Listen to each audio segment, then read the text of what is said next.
Hi, everybody. I have a new episode of the Interdimensional Fellowship Club, and with me today is my friend and author, healer, herbalist, man of many skills and traits. Just an awesome guy. His name's Kewaunee Lapseritis, and he's written a few books on Sasquatch, and he has so much wonderful wisdom and knowledge to share with us today. So I'm just going to let him talk. Yes, thank you for having me. Yeah, I'm a scientist, retired, and also a healthcare professional and a hypnotherapist. Um, I started having experiences. First of all, I've been researching this phenomena for 68 years. Okay, and so I started out believing that the Sasquatch were a people, a nature people. And of course, exactly that's who they are. So uh, in 1979, I received the shock of my life. I wasn't fearful, I was just confused when a Sasquatch and a friendly ET talked to me telepathically at the same time. And this was in 60 miles north of Milwaukee, Wisconsin. At the time, I was assistant director of a Native American agency and working with the First Nations people. So I was invited onto Indian property when all this happened, and it was a shock. And every time I thought and say, what's going on? How come this and that? And I'm thinking this in my head. All of a sudden, the answer would be there from a voice.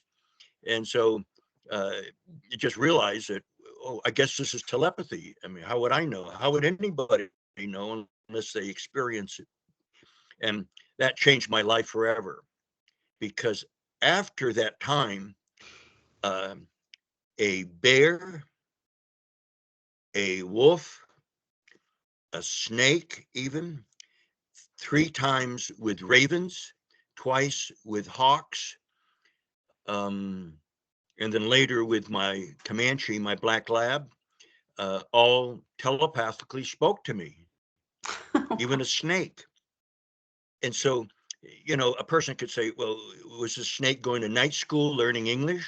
Like how, it shows, I mean, it's only an ignorant person would make that statement, but that's okay, because how would they know?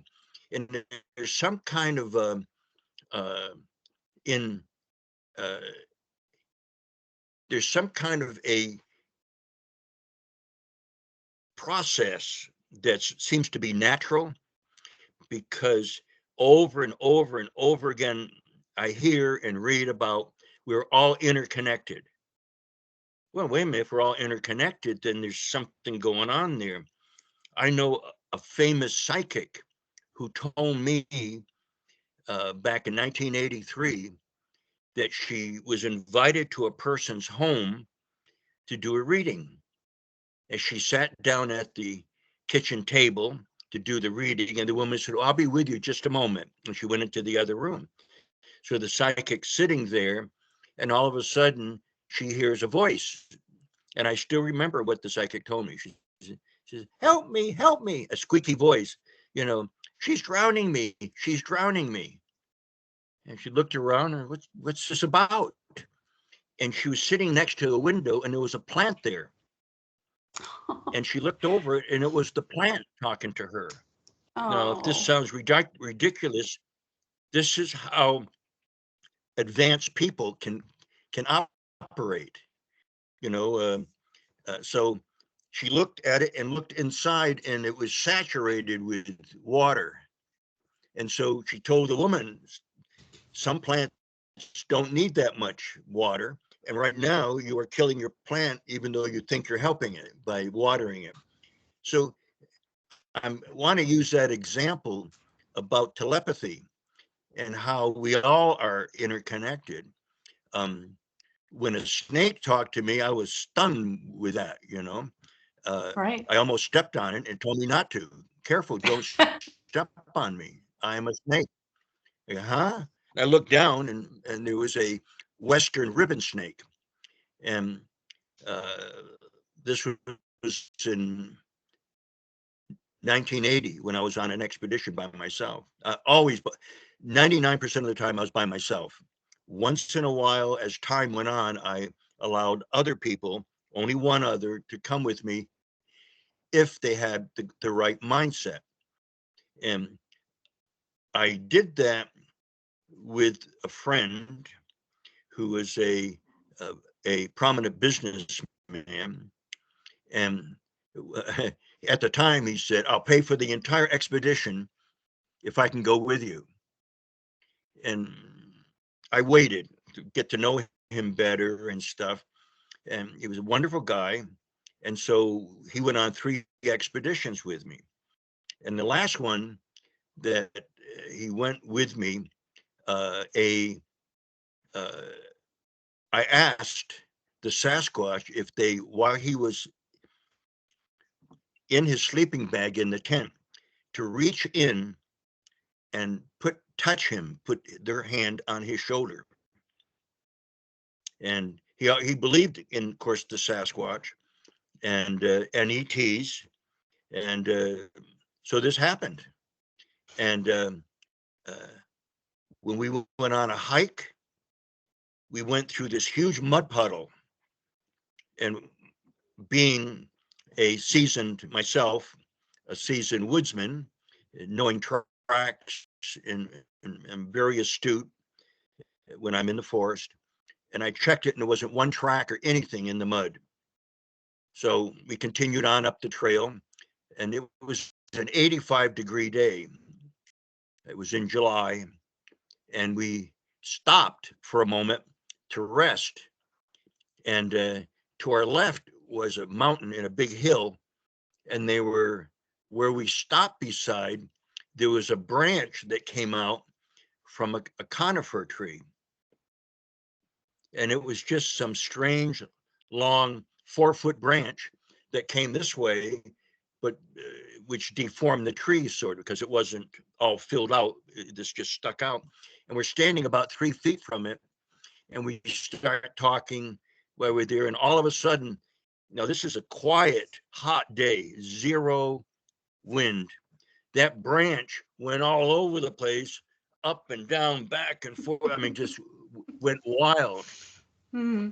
And I felt them, and I said, before I could say this is them, proven that they're interdimensional, his eyes were as big as golf balls because I asked them, give this, my friend, experiences. And they did one after another, and it was fun. And he enjoyed that. And they did put their hand on his shoulder. he had he had interviewed and connected with numerous people making claims that they can call in flying saucers, UFOs and stuff, and that they had all these experiences. They could prove it. He went with them. Absolutely nothing happened. They couldn't prove anything. So with me, I can prove everything. And I did with him. And we're still friends. He's moved around and got remarried and so forth. But I don't go on expeditions anymore because I don't have to. Where I live here in the mountains in eastern Washington, in the wilderness, there's 9 Sasquatch up on the mountain, and they visit me and check on me every day. They don't talk to me every day and this and that, but they check on me. They've saved my life several times. And they refer to me as family. And they told me, if you don't want to have anything to do with us, that's fine, but we'll never leave you. Yeah. And I love them, and they tell me they love me. And so now I've seen 7 different races of ETs. So I've been really fortunate, and because some people haven't had one experience, how can I have continuous and this and that? And well, because of my vibrations, my thinking. If they start letting go of fear in exchange for unconditional love and trust. Just what they told me. They could attract them. They don't have to chase anybody. Well, when I was living in Oregon, one day I have a friend that has a 1,000-acre ranch in the middle of the wilderness. And I've lived with him before and in his family. And they had a huge house and so forth, and a guest room. So uh, about once a month or once every 6 weeks, I would go and visit him, which was 35 miles away from where I was living. So one day I decided, gee, I'm going to head out and visit him. So just as I'm driving down my driveway in the foothills of the Oregon Cascades, an ET said to me, "We're in a spaceship above you, and we're going to follow you on your journey today." And I said, "Okay, fine, thank you." And I thought, they can do that, but why are they telling me? I mean, that's okay, but I thought they did that all the time or quite a bit. So I'm just fine. That's fine. And I drove on. Now the road into the wilderness where my friend lived, there's a snaky road for about 5 miles, 5 to 8 miles. I can't judge right now, but something like that. But there's no guardrails to the side. And if you need, it's almost like a trail. If you need another vehicle, they're going to have to back up, pull to the side, and be careful, and so on, let the other person by. And so there's on one side is a steep cliff upwardly from above, and on the other side is a drop off. So going down that, you only drive 15 to 20 miles an hour or less, depending on the conditions of the road. So there's potholes every year there because water comes over in the wintertime and washes out some of the road from the cliff, high cliff on the right side. And this time, the county put in rocks that were as big as golf balls and a little bit bigger, that were smooth. And they got this from the coast because this is close to the coastline. And unbeknownst to me, they were like rollers. So as I saw this, I didn't pay any attention. Oh, good, they fixed the road. And I'm driving, I think 15 to 18 miles an hour, and I'm coming to a hairpin turn. Literally, you've got to go around. However, you have to be real careful. Now, so I started gently applying the brakes to even go down to about 5 miles an hour or 2 miles an hour. And I saw my speedometer increasing. And all of a sudden I realized I'm going faster and faster and faster. I said, what the heck? And I tried to pump the brakes, but over these rollers, so to speak, these rocks, before I knew it, I was going 30 miles an hour. Whoa. And right off, heading right for the cliff. And I went right over the cliff. Wait a minute, why am I still here? It's a 60-foot drop. I hovered in midair, and I had my window rolled down, and I looked out. I could see the bottom way down there, and slowly my car turned around and went back onto the road. The ETs levitated my car and saved my life. And so these are some of the experiences that you can't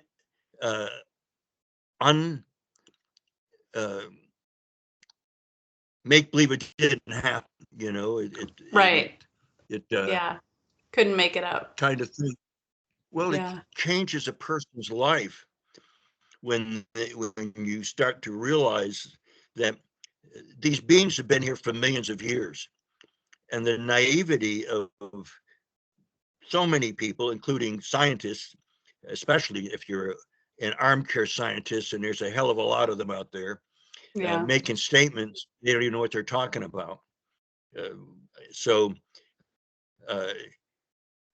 if you know, there's people that want proof. I received an email from a person, and he said, "You're quite a storyteller, but you don't have any proof. And you're this and you're that." And he was putting me down. And in the end says, "You're just a fool." Well, he wrote about himself, actually. He's the Yeah, fool. So I don't care. I won't butt heads with anyone. I'm too busy enjoying the phenomena and too busy exactly. knowing You the don't need to truth. collect. Yeah, you don't need to Yeah, collect proof I don't because you're enjoying their presence and you're working with them, and you have no interest in trying to prove anything. So, know. I'm a scientist that wanted proof in the beginning with zoom hmm, lens cameras and all this stuff. And I realized it wasn't going to happen. So right. it's a total waste of time. Just like now, uh, 45 years later, the experts are still wasting their time with guns, cameras, and groups of people. Well, I teach people telepathy. People can contact me. I teach them. Uh, Now, the Sasquatch, first of all, given me a gift to locate them anywhere in the world. It's a strong statement, but it's absolutely 100% true. Yep, I I can attest to located that. You them for helped with people. me. Okay, there you go. And but in New Zealand, several times in Australia, twice in New Zealand, uh, and in Norway, I did this in Sweden, in England, France, Spain, and all through Canada, Alaska, and Hawaii, and all over the United States over the years. Again, I've been doing this for 68 years. So uh, the the other so-called experts stay away from me because it's guilt by association. He's into the woo-woo stuff. That's what they call it. But the woo-woo stuff is really quantum physics. But they're so ignorant that they don't get it. And they don't want to talk to me for me to put things in perspective for them, which is okay. I don't care about them. They don't Right. care about me. They're too busy slandering me, a lot of them. So uh, I could care less. I help spiritually minded people, and I'm going to guess, maybe 50, 60 people I help locate Sasquatch by using a map and pinpointing it, and then teaching them the real correct way to for mental telepathy. There's a MD doctor in Vermont that contacted me 2 years ago, and I helped him. I found two different areas in the mountains where he lived, and he lived in a very small town, kind of a village, but at the base of these mountains. And uh, I found two areas where there were two different Sasquatch. There were three Sasquatch in one area, two in another. So he went up into the mountains, but he waited 6 weeks. And by then, they got their first snow. So he hit the snow line and he realized, oh, I got to wait till next year. So that's what he told me. I says, no, you don't. I said, start telepathing every night when you go to bed. So you Yep. lay there and telepath. You're relaxed. You're tired. You're not defensive. You drop your defenses about everything in life, and you just want to relax. I said, telepath there. The second night he telepathed, uh, he heard a giant man walking down his hallway because they can walk through doors and walls, anything physical. Yep. Again, all the experts don't know that. And walked into his bedroom. And I said, oh, I said, because he wanted to have a conversation with them about healing and stuff. And I said, oh, how did the conversation go? He says, I didn't. He says, I was so darn scared. He says, I froze. He says, he turned and walked away. And he just wasn't ready. So I talked to him, about work. He did everything else right, but the fear factor. But it is a Yeah. little startling if you wake up and there's a 7, 8, 9 foot Sasquatch standing at the foot of your bed. I mean, Right. it's a little unnerving to some people. To me, I start bubbling up, and Mm-hmm. they've done this to me several times over the years. And hey, I feel privileged, and I Yeah. am, for them to come and visit me. So uh, the last time I spoke with him, he's been in communication with him all the time, ongoing. And he went up, he asked, now he connected with the closest ones to him, which were male, female. He telepathed to the ones that there were three of them, which were further up the mountains this past summer. And they told him, don't come up. He said, why not? He wanted to connect with those people as well. He said, we're working with the star people doing some mining work, and we don't want to be disturbed. Mm. So, and this happens periodically that they do. There's the good, bad, and the indifferent everywhere in the universe. So there's 2 or 3 bad ETs here. I think 2. However, other ETs still come and visit this planet, and some of them, right now in northern Peru, there's a village under siege that these beings, and that how they've been described, I've never heard anything like that before. But wait a minute, why aren't they being friendly? Well, as soon as people started seeing them, the guy came out of his house with a shotgun and blasted one of them. It went down and then came right back up again, and stayed alive. Either they had some kind of protective coating on or something, but they were floating around on these little discs. Now, uh, you may say, wait a minute, these guys aren't friendly. No, they're not.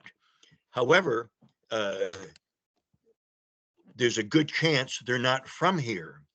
What do I mean by that? I was told by the Sasquatch people that there are uh, ET bases all over the planet that have been here for millions of years. I Mm-hmm. mean, even the Greeks said we've seen the flying shields. You turn a shield, that's all they know, shield and a spear or a sword, upside down, sideways, and it looks like a flying saucer. Right. So they report, I mean, it's been written down. I mean, so they've been here forever. So people say, oh, they just started a few years ago coming here, but maybe they're not real even, and all this stuff. Well, that's, I just ignore people like that. I don't care. They can have their own opinion, but I know the truth. So uh, now, one of the arguments in science is that there can't be any ETs here. Why not? Because they're, 5, 10, 20 light years away, you know, uh, maybe even 100 light years away. So Yeah. we can never get here. They told me in 1985 that they dimension hop. They go through wormholes from one side of the universe to the other. It's Mm-hmm. a piece of cake for them. Nothing mysterious about it. We're just unevolved and not advanced enough. And uh, the reason they won't give us that technology, because we're violent people. We're destroying planet Earth. Why would we want to go to another planet and destroy that too? And Right. if we get there, there's people that look different than us. Maybe we'll capture them or shoot them. I mean, come on, folks, grow up. This is uh, so the Earth, as a social scientist, I'm an anthropologist. Uh, have There's uh, all over the world now. The whole world's become a Sodom and Gomorrah, and we're going to destroy ourselves. And I've read back in the 1980s, I read a couple of prophecies, one in a magazine, and then I bought a book on it, and I go, I don't know if I want to believe all that, and it's okay, I guess, but it, you know, finally I started seeing a pattern, so I started buying more books, reading more articles in magazines and stuff, and I looked for patterns as a social scientist, and it all started to match up. And I thought, wow, I mean, and then in Revelations in the Bible, it makes all these things very clear as well. But when I looked at the time frame, some of these were way back at the time of Christ. Some of them were in 300 AD, 600 AD. Wait a minute, there wasn't any internet. There wasn't any communication, these isolated places, because these people didn't even know these countries existed. And there's all these prophecies that came out, and there's over 300 of them, and I've read almost all of them, and over the years, and it all matches up to right now. Mm-hmm. So uh, it said back then in the 80s, it says after the year 2000, there's going to be riots in cities all over the world. I thought, what? That's ridiculous. Riot over what? That's crazy stuff. Well, right now there's riots all over the world. So anyway, on and on and on. The this and of course the Sasquatch said it's going to happen, and the ETs have told people and prophesized as well over the years that all this stuff was going to happen, including World War III. Now, some people said, "Well, wait a minute, don't they can stop an atomic bomb? They can interfere," and that's correct. They absolutely can. Then why would they let it go and let it happen? And the only reason I can think of is when I read a portion of Revelations in the Bible that said that to get rid of the evil people, some of the good people are going to die along with them. Why? Because they live in cities. And there's a lot of good people living in cities that are spiritual and so on. If they can figure it out and get out of the city and move to the country somewhere in more of an isolated area and prepare, then that's fine. If they stay in the city and don't have that awareness, because all cities are going to be demolished, they're going to go. And I'm not predicting that. I'm just passing on that information. Sure. So it's all happening right now. And like I said in Revelations, Christ said other people are going to suffer along with that and die because we've got to get rid of them. So most of the planet that I can see every time I turn around with the news, people killing their own family members that they supposedly love. And I mean, this has been going on. It's getting worse. Kids getting rifles and going into schools and killing their own schoolmates and stuff. And wait a minute, there's something wrong with this picture. And in the Bible, it says Satan will infiltrate everywhere during the last days and cause chaos. Well, why would they infiltrate these people and possess these people and influence people? Because they'll only do that to people who are thinking evil, violent thoughts. So, the people in government that are thinking that, they're possessed. So, Well, also, this I is feel like, serious stuff. yeah, for sure. Sorry to interrupt. I just wanted to say that I feel like the vibration of the planet is rising. I mean, everyone can feel it, and it's really not comfortable for so many people, and they're so confused and they don't understand what's going on. But you have this sense of like rising anxiety in people, and people not being able, feeling like they're not able to connect with other humans, and there's just so much going on that I feel like a lot of people are just, they can't handle it. They can't handle the vibrations right now. And so a lot of, yeah, people are doing a lot of really weird stuff. So, I wanted to ask you, you said you have met 7 different types of ETs. I was wondering if you could talk about that a little bit. Yes. The first time I saw ETs that came to me uh, was in January of 1987. Mm. Uh, I spent 4 years in the Army Security Agency with a very high clearance. I served my country back in the 60s.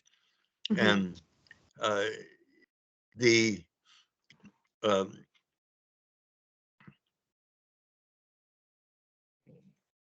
one of the things that I did, I had a back injury, really severe, to a point I'm disabled, uh, and I get a small pension because of that.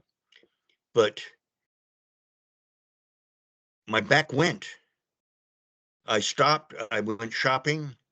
On the way home, I lived 13 miles outside of Roseburg, Oregon, and I stopped at a friend's place just to say hello. I saw the lights on, and it was just getting dark. And I went inside and sat down at the kitchen table, and we chit chatted for 30 minutes. And I said, well, I better get home. I've got groceries I got to put away. I couldn't get up. I mean, what the heck? I couldn't stand up. I had no strength to stand up. And I said, could you help me up? And he smiled and kept talking. I said, no, I'm serious. I said, could you please? I put out my arms and I said, please help me up.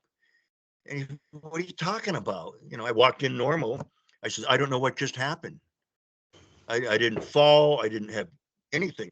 And he helped me up, and he had to hold on to me to make it to my car. I said, well, wait a minute. And I got scared.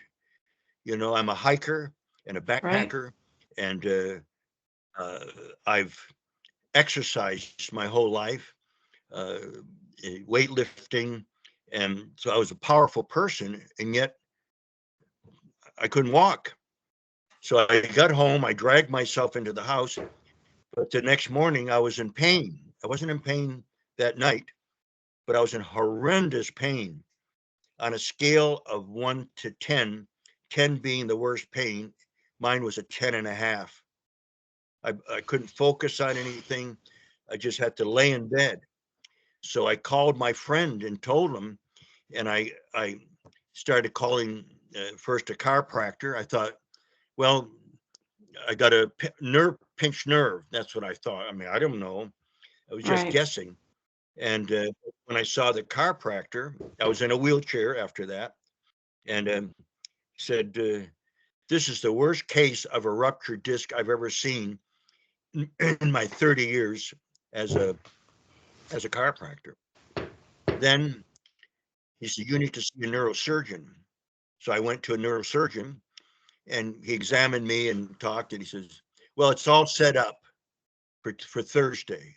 I said, "What are you talking about? What's all set up?" He said, "For surgery." I said, "Wait a minute. You didn't even discuss this with me. This is my body. I own it."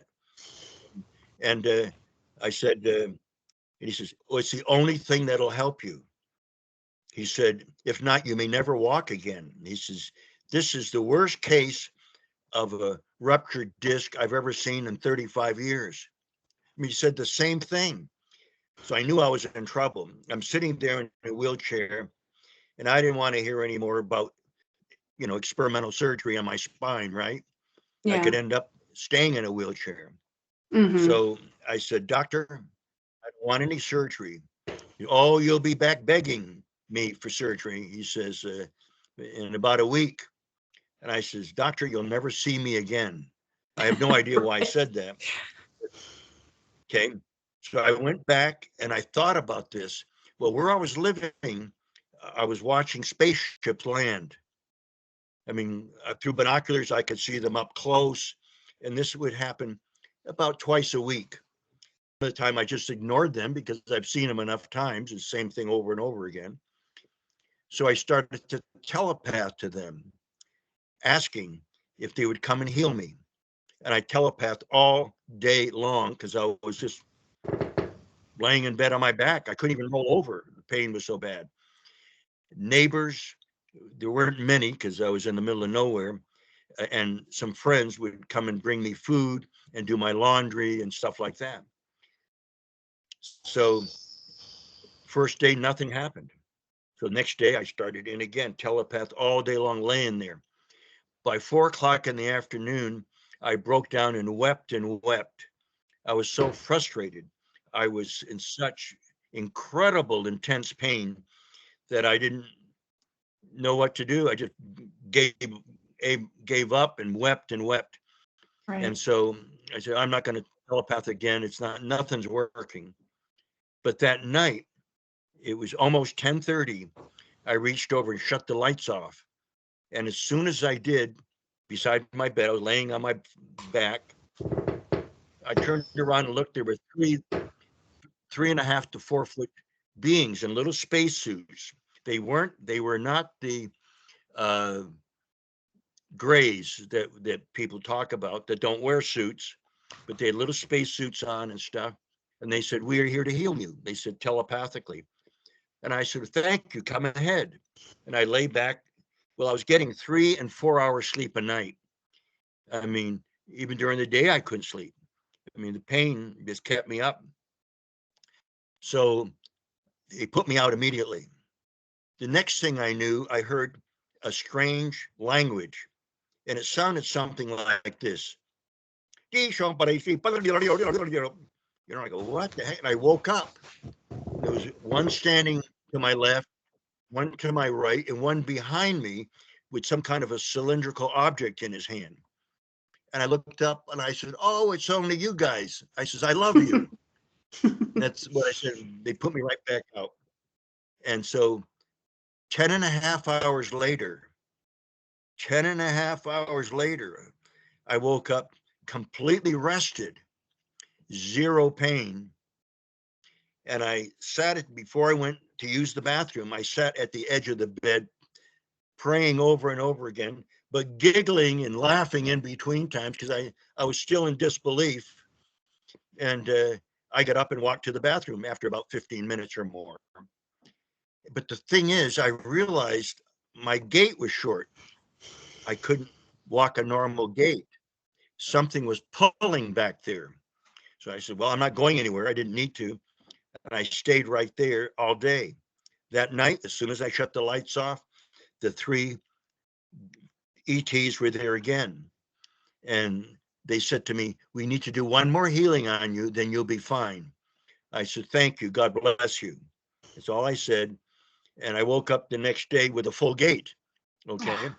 That is And amazing. the thing is, about a week later, uh, the uh, I decided to visit my friend at the ranch, the 1,000 Acre Ranch. So I said, "Oh yeah, I'm going to head over there." And I hadn't been over there in about 6 weeks. And so then I realized that I didn't have enough money on me, that I've got to run to the bank. And this was on a Friday. And I looked over and it was almost getting close to 5 o'clock when the banks closed. There were no ATMs back then. Mhm. So I quickly drove into town, 13 miles. And when I parked my car, I looked at my watch and the bank was going to close in 7 minutes. So I sprinted all the way down the block to the bank. And when I got to the corner after running, I looked to my left, and there's the doctor said that I probably never would walk again, saw me sprinting down the street. And he walked up to me. Wow. His eyes were as big as golf balls, and he kept pointing to my legs, and his mouth was going up and down, and nothing was coming out. I said, "Have a good day, doctor." And I went across the street to the bank, and he was still standing Wow. there, completely dumbfounded. And so I still get a kick out of it just thinking of it. But Right. uh, hey, you know, they I liked it that they completely healed me, and incidentally, they never even asked me if I had insurance. They didn't charge you? And they didn't charge me. They just charged me up. That's all they Yeah. did. Wow. Um, so another time, living in the same cottage, um, 3 years later, I started getting headaches. I mean, it just wouldn't go away no matter what I took. Well, I don't get headaches. And so that bothered me. And I thought, gee, maybe I've got a brain tumor or something. I had to start thinking of this. So I decided to uh, telepath and ask for an evaluation. But I telepath out, to visualizing a spaceship. And I did that uh, late afternoon and into the evening. And when I was in bed, that was the last time I telepathed. But all of a sudden, I looked to my left before I was going to fall asleep, and I see a glow of a dot there. And the dot opened up into a light, and there standing was a man in a white frock. And he was, this is the truth, he looked like one of the beings on Star Trek with a very high forehead and bald head and very wise eyes. And he was about 5 feet tall, and uh, and he just looked at me with these incredibly powerful eyes and reached over towards me, and he put me out just like that. Hmm. So next thing I know, I woke up in the morning, and I said, "Wow!" And that was something that last night and that happened. Wow, that guy must have been a doctor, ET doctor or something. And I said, "Well, I got to quickly uh, call a muffler shop, and I got to get in and have my uh, exhaust system changed on the car." So I called, made an appointment, and everything. And then I was like, Why did I do that? There's nothing wrong with my car. Why would I do that? I'm going to spend money on something I don't need. And there was generally, if you have an exhaust system, there's a lot of, you hear all this noise, and there was no noise in my car or anything. So I didn't know what to do. And so I went ahead into my car to make this appointment. And I sat there with the car on, the motor on, thinking maybe I should just go in the house and cancel.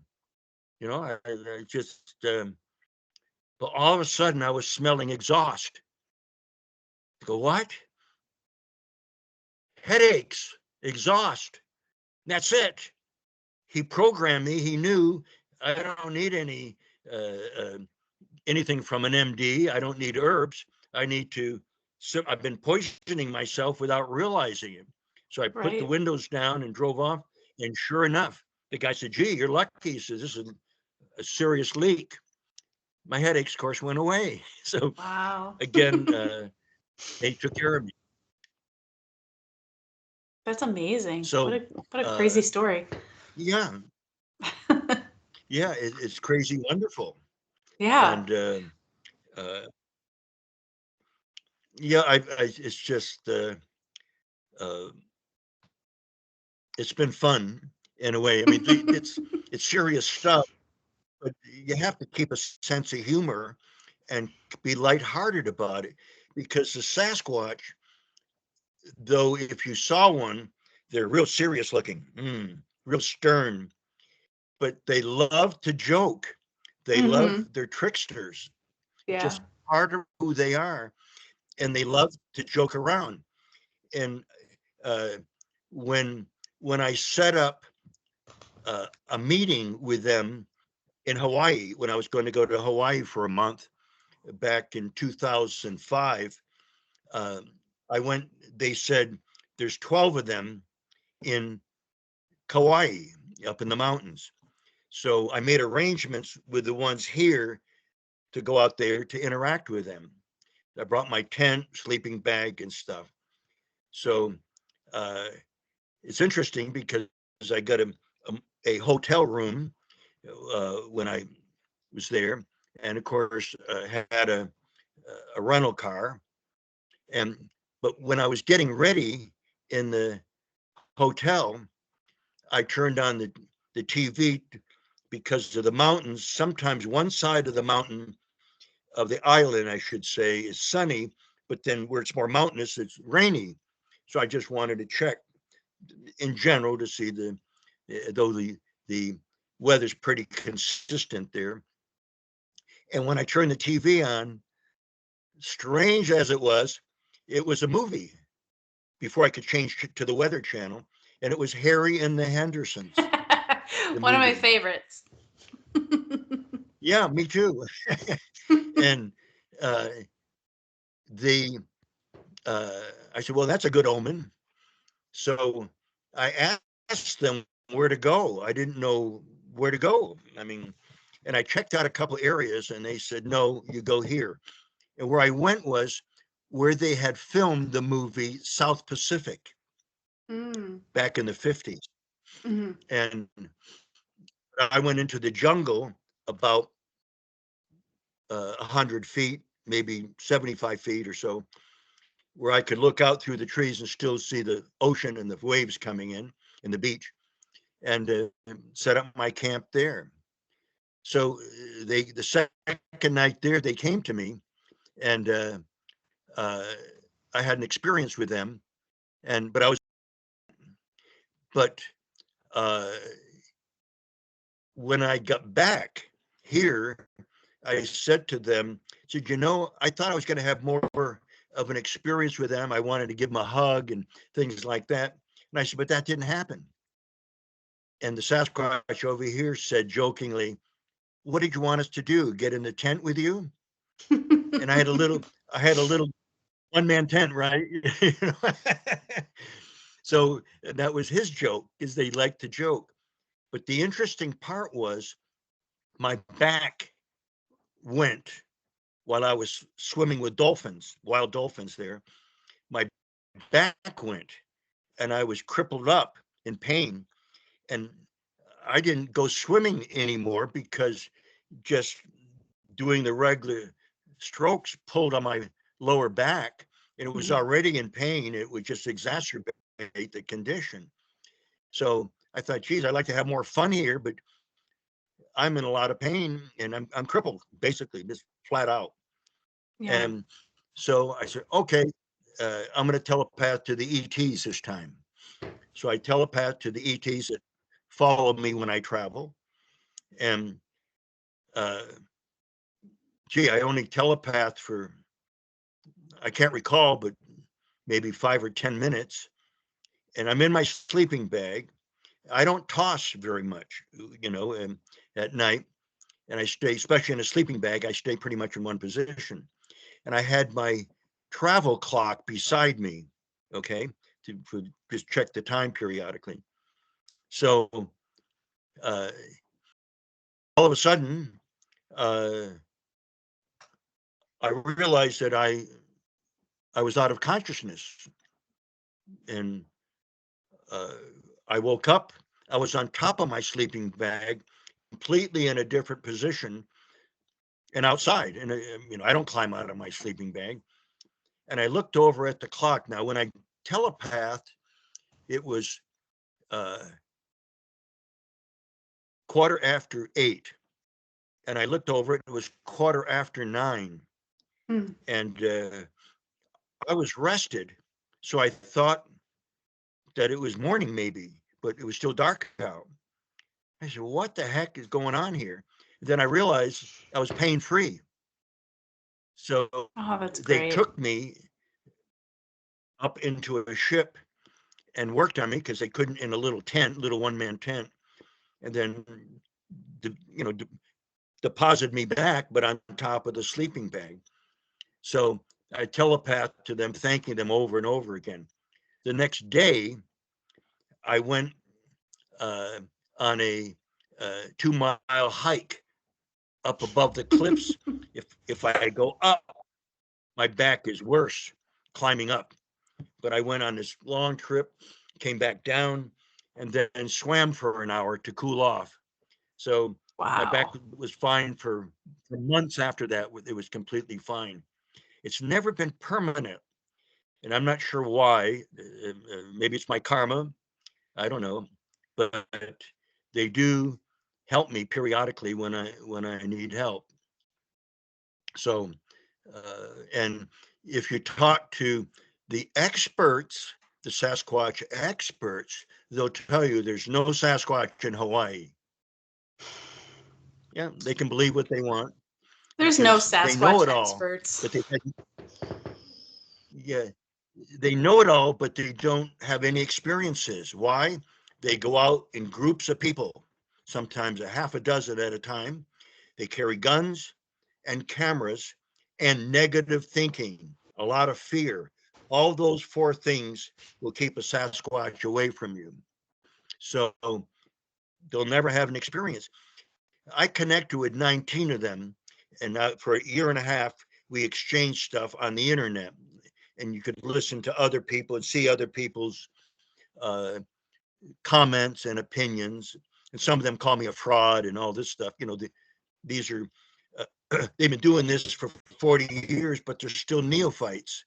Mm-hmm. Some of 30 and 40 years because they don't know what they're doing. So yeah, if you're that negative, you're going to have a negative experience, or you'll have zero experience. So they won't change because some of these people need psychiatric help, years to release all their aggression from the past, and it's carried over now into the research, and that's why they're not having experiences, and they never will. Mm. So it's sad. I try to help them, but after a while, I gave up. Uh, the Sasquatch refer to these experts as children because that's Mm-hmm. how they act. If you talk to them, some of them have PhDs. Uh, I've got 9 years of college and 4 degrees, and uh, even though I don't have a PhD, but who cares? I've got a lot of knowledge there that I use for my research.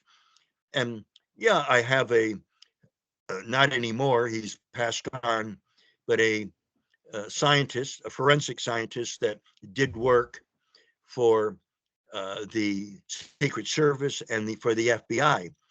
He's was an expert with the uh, uh, many areas of forensic science, and so they used him in courts and stuff.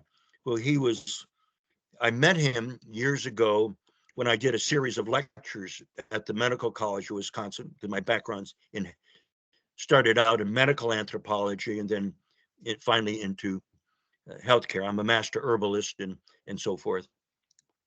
So I anyway, I was giving a series of lectures at the Medical College of Wisconsin, and I met him and so on. So he started doing all of my evaluations and analysis for me. And so uh, one of the things is that when I was living near Mount Adams in a teepee for 3 months, uh, I had the opportunity to find this big bundle of stuff that looked like hair. And it was found up on Mount Adams by a forest ranger. So I asked them, can I have a little bit of it? Because there's so much of it. We took pictures of it, but it was a cluster of it. And I took that and gave it to my scientist friend at the medical college. And when he put it under the electron microscope, because he was a world expert on the electron microscope, it melted. Just the the, the low heat from uh, the lights that shine down, it melted. So he couldn't evaluate. He says, "This isn't hair; it's some kind of a fabric." So one of his colleagues, a world expert for 29 years on fabrics that he had worked in conjunction with in the past in Chicago, he gave him this to evaluate. He evaluated all of it and every texture on the face of the earth that he knew. He said, this is from another planet. There's no such thing as this fabric on this world. So anyway, I've collected stuff and I don't care anymore. I don't try to collect anything. The way that I figured it, the more people that I teach telepathy, again, the experts don't want to learn telepathy. It's oh, poor guys, let me get out my violin.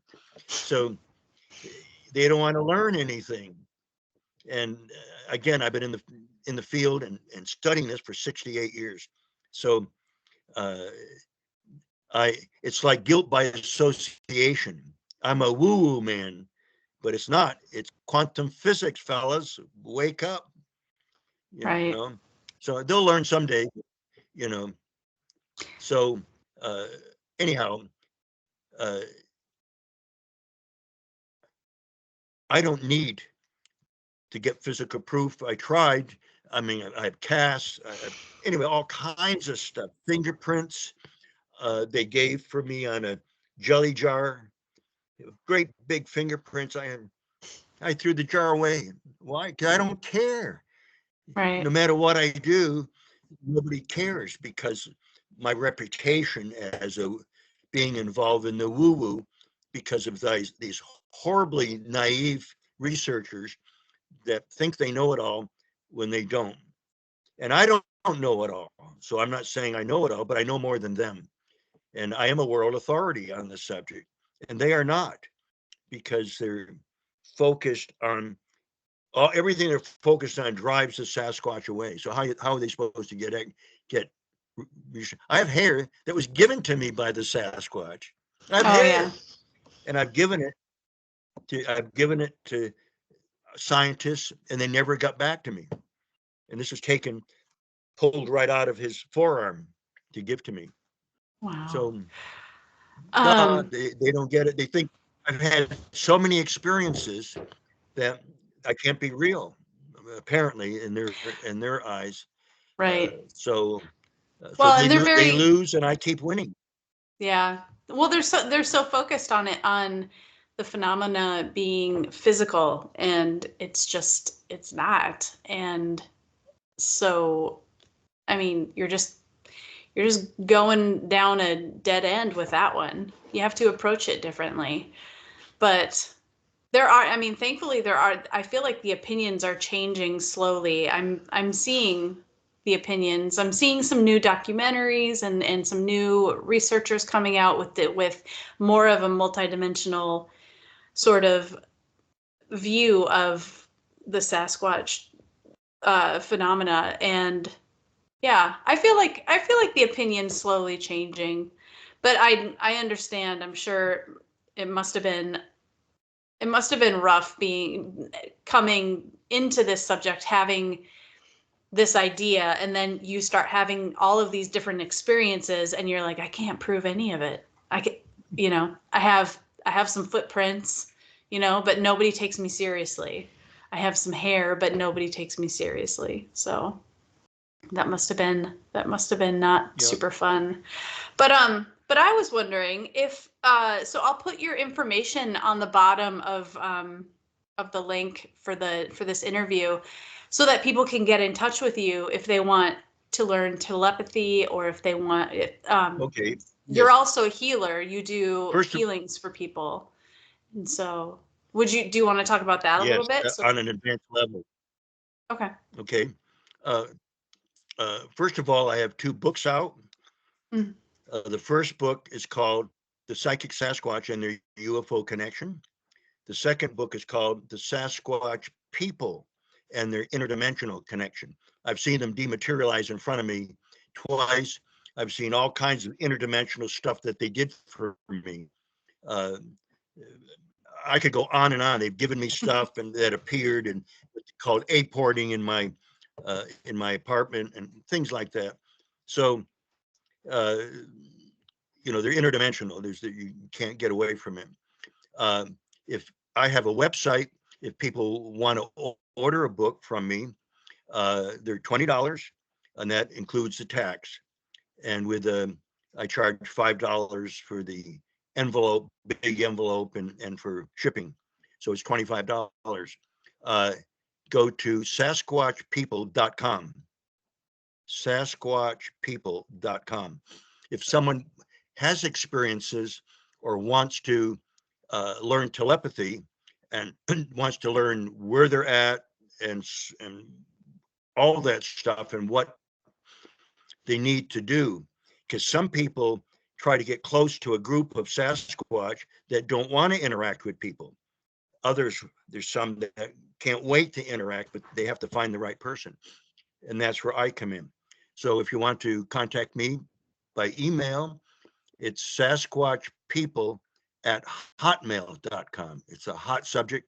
So sasquatchpeople at hotmail.com. If you want to call me and discuss something, my phone number is 509 590 0415. Now, uh, I'm also uh, been doing healing work for 48 years.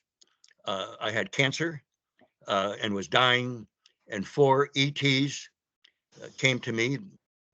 They totally different ones, and spent 50 minutes talking to me, told me about my life and how to heal cancer. And so I healed myself. They told me what to do and so on. So I've helped a lot of people. I do not uh, go out, I don't treat anybody. I'm a wellness educator, and I can educate people in what to do, and they have to do it themselves. I guide them through it. So I don't, uh, you know, do anything medical. I'm totally non-medical. So there's nothing against teaching people how to have a better quality of life and getting rid of a disease. So, you know, I've only get a few people a year, but I uh, I'm busy helping people. Right now, I'm working with a doctor who has Parkinson's disease, and I have my own program for that. And so he's in California, and I've been anyway working with him. And I've worked people with diabetes, arthritis, I mean, all kinds of stuff. The total, pretty much the total gambit over the years. So if people want a real healing and or just want to discuss it, if they call me and want to discuss it, it's not going to cost them anything. It's just find out what I do or what I can do for them. So if they want to call me at 509 590 0415, I'm fine with that. Uh, I tried to retire back at age 60, but I kept getting flooded with work. And I was a little naive, I guess. I thought, well, I'm done. And, but as a research scientist, I continue to research. I have a $9,000 library of the best holistic health and healing books in the world. And so I use them as reference if I need it. And I'm, again, very advanced in what I do. Uh, I've even had movie stars come to me years ago to help. So if I told you, I don't want to tell, but if I told you, you'd know because they're famous.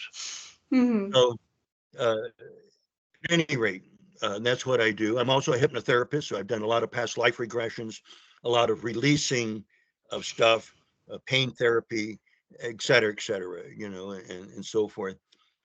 And people uh, don't need to come to me to fly out here they'd have to fly to Spokane and rent a car and come up to see me here in the wilderness. But they don't need to. I do it all over Skype or whatever system they want to use, and it's easy for me. So I'm very comprehensive. in terms of diet, allergies, everything. So, because I keep studying, I keep researching. Why? Because I love what the satisfaction is helping people after they've been to 3 or 4 doctors, and all of a sudden they get healed. So uh, that's what I do. Yay! Yeah, and I will attest that Kewaunee is a great teacher. He's very patient and he's very thorough, and he's helped me quite a bit to connect with some of the beings in my neighborhood. And yeah, he's just a super great guy. So call him; he'll help you out. All right. Well, I think I'm gonna end this. We're at 1 hour and 16 minutes. So if you guys made it all the way through, I thank you, and that's it. All right, let me end this. Okay, thank you